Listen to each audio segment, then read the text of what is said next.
대림절 기간을 보내고 있습니다. 주님의 오심과 다시 오심을 기다리는 절기인데, 이 대림, 기다린다고 하는 것은 무슨 의미일까요? 이것은 로또 복권을 사놓고 당첨을 기다리는 것과는 차원이 다른 기다림입니다.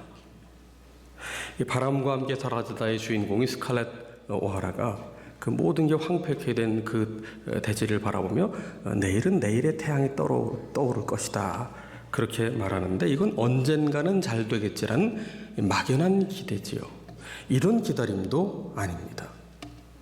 그리스도인의 기다림이란 말씀에 근거한 기다림입니다. 말씀을 신뢰하는, 하나님의 말씀이니 그대로 이루어질 것이라는 믿음에 기반한 기다림이라는 것이지요. 오늘 본문 말씀은 오랫동안 기다리던 메시아의 강림이 이루어진 사건을 우리에게 소개하고 있는데, 우리가 너무도 잘 아는 말씀이죠. 마태복음 1장에서는 요셉의 관점에서 메시아이신 예수님의 탄생을 서술하고 있고, 누가복음에서는 마리아의 관점에서 예수님의 탄생을 서술하고 있습니다. 오늘 본문에 보시면 이 요셉을 이 본문 앞부분에 다윗의 자손으로 소개하고 있어요. 메시아, 다윗의 혈통에서 나신다, 구약의 예언이 성취되었음을 말씀하고 있는데, 이 본문 앞부분의 16절을 보시면 야곱은 마리아의 남편 요셉을 낳았으니 마리아에게서 그리스도라 칭하는 예수가 나시니라, 이렇게 말씀하고 있어요. 요셉은 마리아의 남편인데 정작 예수님의 탄생에 관하여는 요셉과 마리아 사이에 예수 그리스도께서 탄생하셨다고 기록하지 않고, 이 마리아에게서 그리스도라 칭하는 예수가 나셨다, 그렇게 기록하고 있어요. 우리가 매주일 예배 때마다 신앙 고백을 하는 사도신경에도 동정녀 마리아에게서 나셨다, 성령으로 잉태되어 동정녀 마리아에게 나셨다. 그러니까 예수님의 나심은 혈통상으로는 다윗의 계보를 이으신 분이시지만, 그러나 예수 그리스도께서는 요셉과 마리아의 육체적인 관계를 통해 나신 것이 아니라 성령으로 잉태되어 동정녀 마리아의 몸을 통해 이 땅에 오셨다고 말씀하고 있는 것이지요. 그래서 18절 말미에도 성령으로 잉태된 것이 나타났다고 말씀하고 있고요. 또 18절 앞부분에 보면 이 마리아와 요셉의 관계가 약혼하고 동거하기 전의 상황이었다고 그렇게 설명하고 있습니다. 우리가 당시 결혼 규범을 한번 살펴볼 필요가 있는데요. 당시 유대 사회에서는 결혼 1년 전에 약혼을 하는 그런 관습이 있었습니다. 당시 약혼자인 마리아의 나이는 10대 중반 이하로 보고 있는데, 그러니까 우리로 치면 적어도 중3 이전에는 다 약혼을 하고 1년 후에는 결혼을 했었습니다. 우리나라도 좋은 풍습이 있었지 않습니까? 오늘날에야 약혼을 하는 경우가 별로 없고, 또 그렇기 때문에 구속력도 없는데, 당시의 약혼이라고 하는 것은 사회적으로 굉장히 강한 법적인 구속력을 지니고 있는 그런 제도였습니다. 그래서 일단 남녀가 약혼을 하면 두 사람은 법적으로 부부관계가 됩니다. 남편이 되고 아내가 되는데, 다만 결혼한 것은 아니기 때문에 두 사람이 동거를 한다든지 또 혼전에 아이를 갖는다든지 하는 것은 할 수 없는 일이지요. 이 약혼의 관계는 구속력이 강하기 때문에 임의로 파기할 수가 없었어요. 배우자와 사별하지 않는 한은 이건 절대 깨질 수 없는 약속입니다. 다만 만일 약혼 기간 중에 배우자의 성적인 부도덕, 간음한 것이 드러날 경우에는 예외가 되는데, 구약 율법 신명기에 따르면 반드시 돌로 쳐서 죽이라고 되어 있습니다. 그러나 당시는 로마가 지배를 하던 당시였어요. 그래서 로마의 법을 적용을 해야 했는데, 로마 법에서는 주민들이 임의로 돌로 쳐서 누구를 죽이는 그런 사형 집행 방법을 허용하지 않았습니다. 그래서 로마 법에 따르면 이혼으로만 이 약혼 관계가 처리될 수 있었어요. 그렇다고 약혼 관계를 이혼으로 마무리하는 것이 그렇게 간단한 일은 아니었습니다. 약혼자와 이혼하기 위해서는 반드시 공개적인 절차를 따라서 상대방을 재판장에 세워야 했기 때문입니다.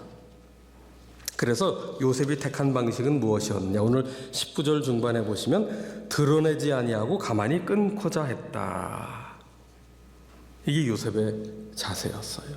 요셉을 어떤 사람으로 소개합니까? 19절 앞부분에 보면 의로운 사람이라 이렇게 소개합니다. 의롭다는 표현은 뭐 착한 사람, 양심이 깨어있는 사람, 정의감에 불타는 사람 그런 뜻이 아니고요. 요셉의 의로운 사람이라는 이 표현은 하나님의 율법을 철저하게 지키고자 애쓴 사람이라는 뜻입니다. 그렇게 모든 일에 하나님의 율법을 철두철미하게 지키며 살았던 요셉에게 어느 날 갑자기 주의 사자가 나타나 약혼자 마리아가 임신하게 되었다는 소식을 듣게 됩니다. 자신과 한 번도 동거한 적이 없는 관계인데 말이죠. 그러니 요셉의 마음과 동시에 이 주의 사자의 음성을 들었던 마리아의 마음이 어떻겠냐 말이에요. 이 10대 청소년기에 달콤한 결혼 생활을 꿈꾸고 축복받는 결혼 생활을 기대하고 어떤 웨딩드레스를 입고 입장할 것인가, 어떤 신혼 살림집을 꾸밀 것인가, 이런 꿈을, 소박한 꿈을 꾸고 있던 요셉과 마리아의 평범한 삶에 동정녀 마리아의 몸에 성령으로 메시아를 잉태하게 되었다는 소식은 이 충격적이라는 단어만으로는 결코 표현할 수 없는 정말 큰 파문이었던 것이죠. 그래서 요셉은 어떻게 마음을 먹었느냐? 이것을 드러내지 않고 가만히 끊고자 했어요. 율법을 따라서 정식 재판 과정을 통해서 이혼의 절차를 밟으면 만천하에 다 드러납니다.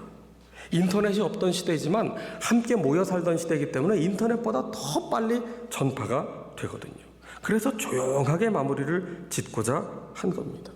만약에 둘 사이에 율법을 어긴 채 혼전 임신한 것이 드러날 경우 이 주위에서 쏟아질 온갖 손가락질과 비난, 게다가 주의 사자를 통해 우리가 성령으로 잉태되었다는 말을 했을 때에 터무니없는 소리라고 더 당할 모욕과 수치, 그리고 마리아가 산모로서 끌어안아야 될 그 모든 주위의 시선, 이것을 생각해 볼 때 요셉은 알려지지 않는 것을 바라고 조용히 끊어내고자 했던 것이지요. 그렇다 하더라도 요셉의 심경은 이럴 수도 없고 저럴 수도 없는 정말 복잡한 심경입니다. 그 심경을 20절에 표현하기를 이 일을 생각할 때에 라고 말씀하고 있어요. 이 일을 생각할 때 낮에 밥을 먹어도 밤에 누워도 밥맛도 없고 잠도 오지 않고 이렇게 해도 저렇게 해도 한숨만 나오고 앞이 캄캄한 상황이라는 거예요. 아무리 조용히 이혼 절차를 밟는다고 해도 불러오는 배를 감출 수 있습니까? 출산이라는 현실을 덮을 수가 있겠습니까? 아기의 울음소리를 나지 않게 할 수 있겠습니까? 율법을 지키며 살아온 요셉의 인생의 최대 오명이 지금 씌워지게 된 거예요. 사람은요, 아픈 건 그래도 참을 수 있지만 억울한 건 못 참는 게 사람입니다. 당시 사회는 명예 중심의 사회였어요. 그러니까 명예를 잃는 것, 수치를 당하는 것은 죽음보다 훨씬 더 비참한 일이었던 그런 시대였습니다. 마리아도 마찬가지지요. 누가복음 1장 29절에 보면 천사가 마리아에게 수태고지를 한 이후에 마리아의 심경을 그대로 표현하고 있는데 이렇게 말합니다. 그 말을 듣고 놀라 이런 인사가 어찌함인가 생각하매. 이런 일이 어떻게 일어날 수 있는지 도저히 납득이 되지 않는 상황에서 생각을 했다는 거예요. 그러니까 성경은 우리에게 말씀합니다. 요셉도 마리아도 주의 사자가 나타나 성령으로 잉태한 메시아를 낳게 될 것이라는 그 수태고지를 들었다고 해서 즉시 이것을 덥석 받아들였다고 성경은 말하고 있지 않다는 거예요. 요셉도 믿을 수 없었고 마리아도 믿어지지 않았어요. 그래서 믿겨지지 않는 현실이기에 놀랐고 생각하며 어떻게 하든 이해하고자 애를 쓴 흔적을 보여주었다고 성경은 기록하고 있습니다. 여러분, 하나님을 믿고 따르는데 가장 어려운 일이 무엇일까요? 헌신하는 것일까요? 열심을 내는 것일까요? 희생하는 것일까요? 하나님을 믿고 섬기는데 가장 어려운 것은요, 이해가 되지 않아도 그걸 받아들이는 거예요. 하나님의 뜻에 그대로 순복하는 거예요. 하나님의 뜻에 순종하는 거예요. 수용하는 것이지요. 하나님을 믿을 때 가장 어려운 일입니다. 여러분, 인생의 성숙은 어디에서 나타납니까? 무언가를 성취한 데서 나타나는 것이 아니라 수용하는 데서 인생의 성숙이 드러나는 거예요. 젊을 때는 혈기왕성합니다. 무엇이든 노력하고 무엇이든 도전할 수 있고 무엇이든 성취할 수 있고, 그래서 꿈을 이루어가는 것, 젊음의 특권입니다. 그러나 인생은 영원히 젊음의 상태로만 머물러 있지 않습니다. 노화가 반드시 찾아오게 돼요. 20대를 지나면서부터 피곤을 느끼기 시작합니다. 몸이 예전 같지 않다고 말합니다. 한 해 한 해가 다르다고 말합니다. 노화지요. 우리는 이 노화 속에 담겨있는 하나님의 인생 설계도를 받아들여야 합니다. 지혜자는 누구냐? 지혜자는 모르는 것을 많이 아는 사람이 아니에요. 받아들일 수 있는 그 폭과 깊이가 있는 사람이 지혜자입니다. 우리는 노화를 어떻게 여기느냐면요, 인생의 적으로 여겨요. 노화와 싸워야 돼요. 그래서 안티에이징, 이 노화를 적으로 놓고 싸우려고 한다고. 근데 성경은 뭐라고 말씀하세요? 겉사람은 낡아지나 속사람은 날로 새롭도다. 겉사람은 낡아지도록 하나님께서 의도적으로 설계를 하셨다는 거예요. 그렇기 때문에 아무리 영양크랩에 보습제에 자외선을 차단제를 바르고 모자를 눌러쓰고 마스크를 하고 나간다고 해도 이 피부의 노화는 결코 막아낼 수가 없다는 거예요. 눈도 흐려지죠. 치아도 약해지죠. 피부도 주름살이 생기죠. 관절도 약해지죠. 뼈도 아프지요. 귀가 마지막까지 청력이 살아있다고 하는데 이것도 약해지면 여기다 달아야 된단 말이에요. 무엇이 새로워져야 돼요? 성경은 우리에게 뭘 요구합니까? 속사람이 날로 새로워져야 된다고 말씀하세요. 겉사람을 새롭게 하려는 것은 화장품 회사와 광고주가 힘쓰는 일입니다. 성도가 힘쓸 일은 뭐냐 하면 속사람을 새롭게 하는 일이에요. 인생의 성숙은 수용하는 거예요. 노화를 수용하는 것. 제 아무리 대단한 성취를 했다고 해도 무언가를 성취하는 것보다 훨씬 어려운 게 있어요. 뭐냐면 수용하는 거예요. 수용할 줄 아는 만큼 성숙한 사람입니다. 약함을 수용해야 돼요. 인생은 점점 강해지는 게 아닙니다. 점점 약해지는 거예요. 점점 약해져요. 나중에 마지막에 어린 아이같이 됩니다. 돌봄이 없이는 부축하지 않으면 꼼짝도 못하는 어린 아이처럼 돼서 약해진 채로 되어야만 비로소 죽음을 경험하고 천국에 들어갈 수 있는 거예요. 그 약함의 끝이 죽음이거든요. 숨이 끊어지는 거예요. 그렇게 철저하게 내 생명이 약해질 때 그때에만 천국으로 들어갈 수 있다. 한계를 수용해야 돼요. 그래야 성숙한 인생입니다. 하룻강아지 더 무서운 줄 모른다는 말이 있잖아요. 무서움을 모르고 한계를 모를 때, 그게 다 젊은 시절 철없던 시절에 하는 얘기지요. 성숙한 사람은 한계를 모르는 사람이 아니라 한계를 수용할 줄 아는 사람입니다. 노화도 수용하고 약함도 수용하고 한계도 수용하는 거예요. 그런데 나이가 들어가면서도 계속 무언가를 더 성취하려고 하면서 우리의 약함과 한계를 수용하지 못한다면 그것은 노욕이 될 수 있어요.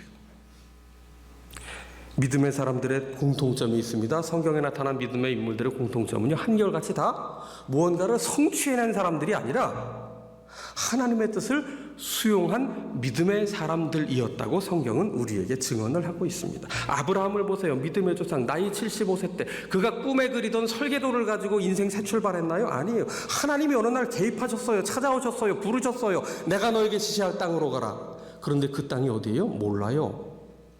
알지 못하고 갔어요. 하나님이 지시하는 대로 하루만큼, 한 걸음씩만큼만 어디를 가는 줄 전혀 모른 채 하나님께 순종해서 그 길을 갔다고요. 자신의 인생을 자신이 통제할 수 없는 인생으로 그렇게 간 사람이 아브라함입니다. 이삭을 얻기까지 25년의 시간이 필요한 것이 아니라 하나님을 수용하는 데 걸린 시간이 25년이에요. 아브라함이 나이가 100세가 되어 아브라함과 사라 사이에 이삭을 얻게 되었는데, 이 100세라는 것이 무엇을 뜻합니까? 성경에 보면 인간의 가능성이 0%가 된 시점이에요. 아브라함과 사라가 나이가 많아 이제는 모든 생명의 소망이 끊어진 줄 알았다. 인간의 소망이 비로소 0%가 되었을 때, 그러니까 인간의 100% 불가능한 시점이 되었을 때에야 하나님께서 일하심을, 살아계심을 보여준 사건이 이삭의 출생 사건입니다. 모세를 보세요. 혈기왕성한 나이 40세, 왕궁에서 이집트 왕자로 살며 동족을 해방시키고자 하는 그 힘이 있었을 때에는 그를 하나님 세우지 않으셨어요.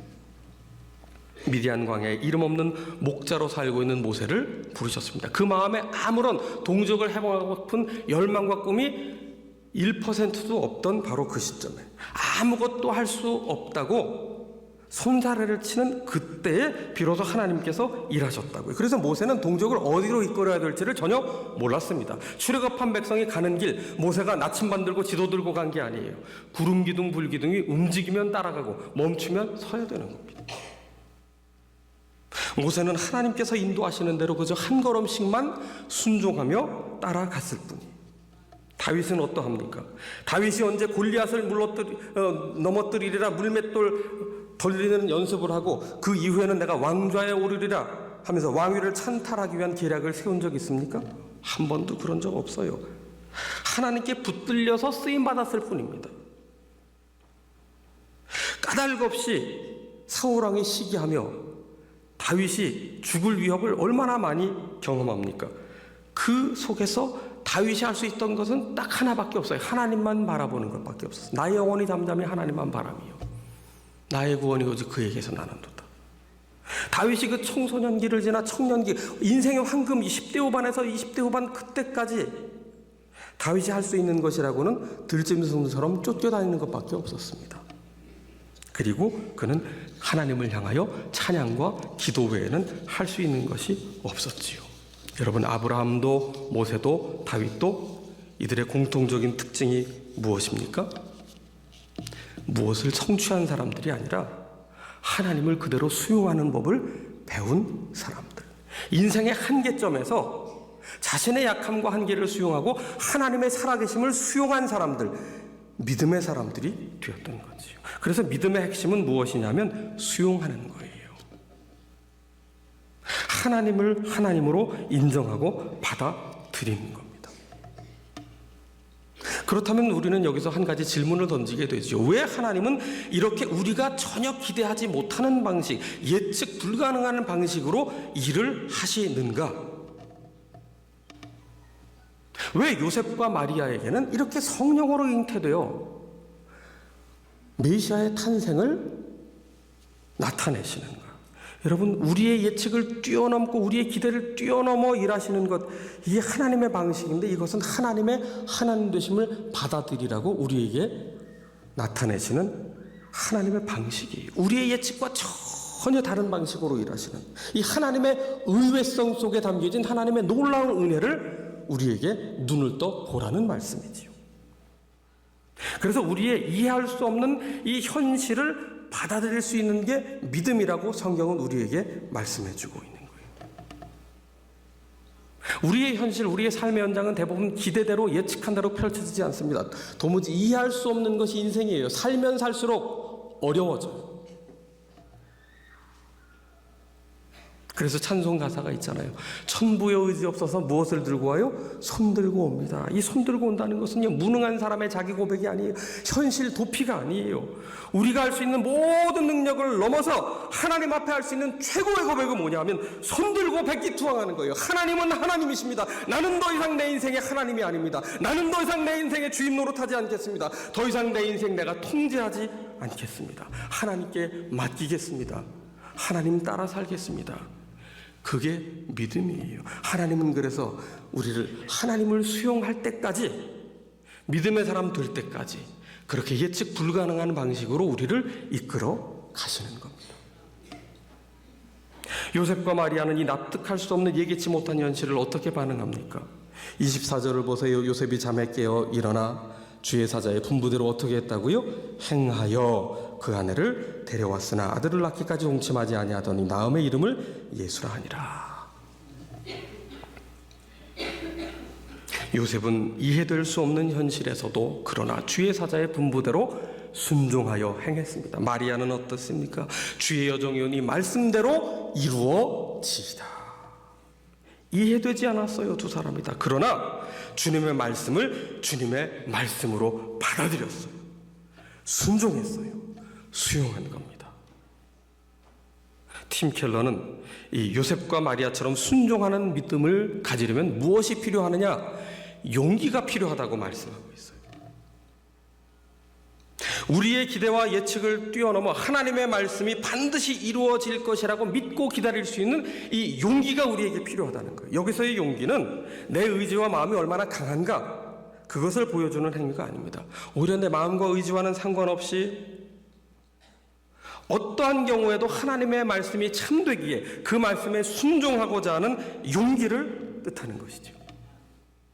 요셉과 마리아의 믿음이 바로 여기에 있어요. 자신의 기대대로는 되지 않았지만, 그리고 이해할 수 없었지만, 그럼에도 말씀대로 믿고자 하는 그 용기가 바로 그 요셉과 마리아를 순종케 했고 메시아의 탄생을 이루는 믿음의 사람, 믿음의 계보를 이어가게 했다는 것이지요.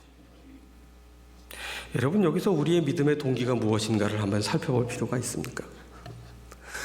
우리는 무엇 때문에 믿는가? 혹 내 기대를 더 빨리, 더 쉽게 이루기 위한 방편으로 하나님을 믿고 있는 것은 아닌가?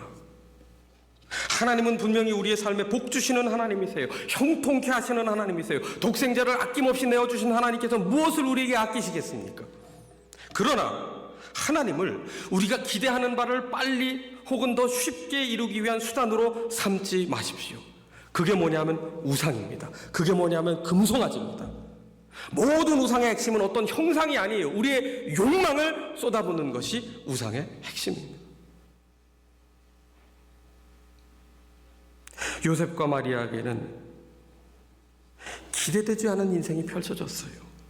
온 인류의 관점에서 보자면 성령으로 잉태된 예수 그리스도의 이 땅에 오심은 죄에서 우리를 구원하시는 그 하나님의 구원의 역사를 이루는 시점이요, 임마누엘, 우리 가운데 함께 하시는 살아계신 하나님을 나타내신 증거가 되었지만, 그러나 이 일을 감당해야 될 요셉과 마리아 개인에게는 도무지 이해할 수도 받아들일 수도 없는 기막힌 사건이었습니다. 하지만 그럼에도 이 일을 대하는 요셉과 마리아는 하나님의 말씀을 그대로 받아들이고자 용기 내어 기꺼이 순종하고자 하는 믿음으로 반응했다는 거예요. 여러분, 내 계획대로, 기대대로, 꿈꾼 대로 되지 않았지만, 그러나 우리의 기대를 넘어 우리의 삶을 구원하시고 복 주시고 마침내 형통케 하실 그 신실하신 하나님을 신뢰하며 오늘 다 이해되지 않지만 작은 용기를 내어 믿음으로 순종하는 우리 모두가 되십시다. 기도하겠습니다.